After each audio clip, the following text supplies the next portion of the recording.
अनुभवी आंखें न्यूज, आपका चैनल, आपकी आवाज।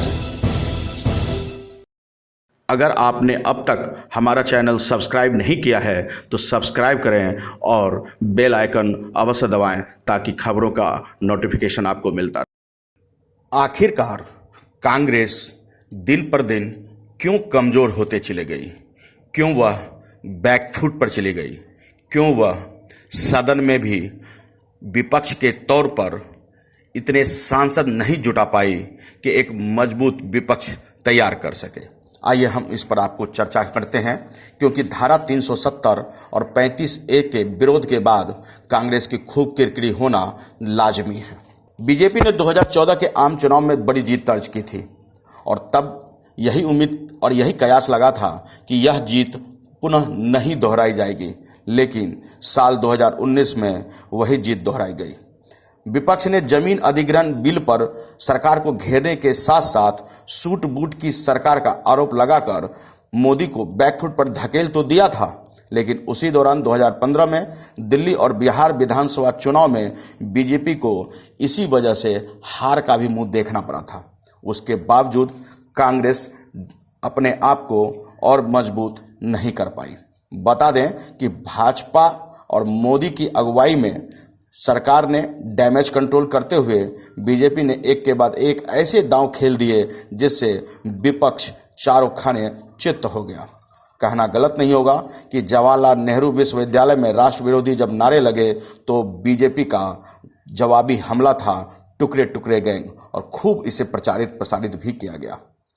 बीजेपी ने यह पूरी बाजी ही पलट दी। लोगों के बीच संदेश पहुंचने में कामयाब रही कि विपक्षी पार्टियां तुष्टीकरण और राष्ट्र विरोधी शक्तियों को संरक्षण देती है, और यह खूब पला बढ़ा भी। टुकड़े टुकड़े शब्द का इस्तेमाल कर आगे बढ़ा बीजेपी। बता दें कि विपक्ष के कई नेता ऑफ रिकॉर्ड मानते हैं कि यह एक ऐसा मुद्दा बन गया था जब काउंटर करने का तरीका हम तलाश नहीं पाए, यानी कांग्रेस तलाश नहीं पाई। अगर विरोध की राजनीति अपनाते हैं तो माना जाएगा कि देश हित के खिलाफ जा रहे हैं। दूसरी ओर समर्थन करने पर स्वाभाविक रूप से मोदी और मजबूत होगा। राष्ट्रवाद के साथ बीजेपी सेकुलरिज्म की लड़ाई का जवाब भी दे देती है। जैसे आर्टिकल 370 पर राष्ट्रवाद और वोट बैंक की राजनीति, दोनों मुद्दों पर कांग्रेस और विरोधी दलों को घेर रही है।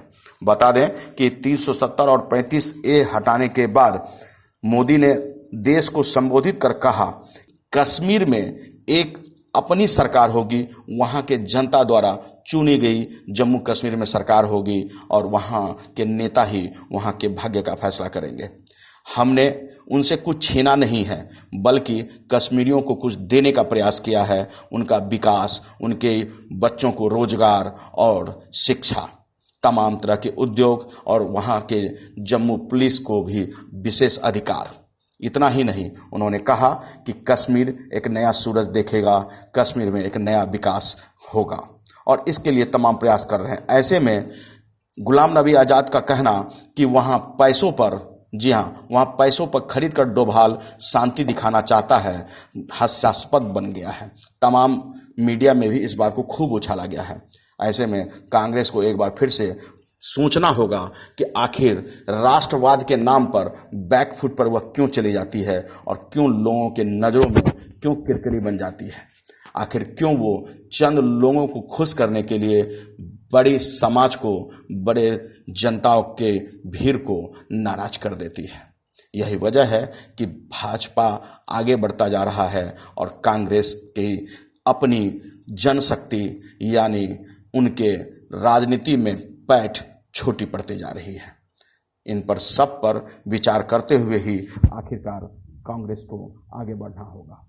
आपको कहना गलत नहीं होगा कि मोदी शाह की यह दो लोगों की राजनीति ने पूरा परिवेश ही बदल रखा है, और राष्ट्रवाद के नाम पर हर जनता अब झूम रहा है। कश्मीर में भी एक नया सूरज होगा, लेकिन कांग्रेस को इन सब बातों पर काफ़ी अमल कर आगे फूंक फूंक कर कदम रखने होंगे।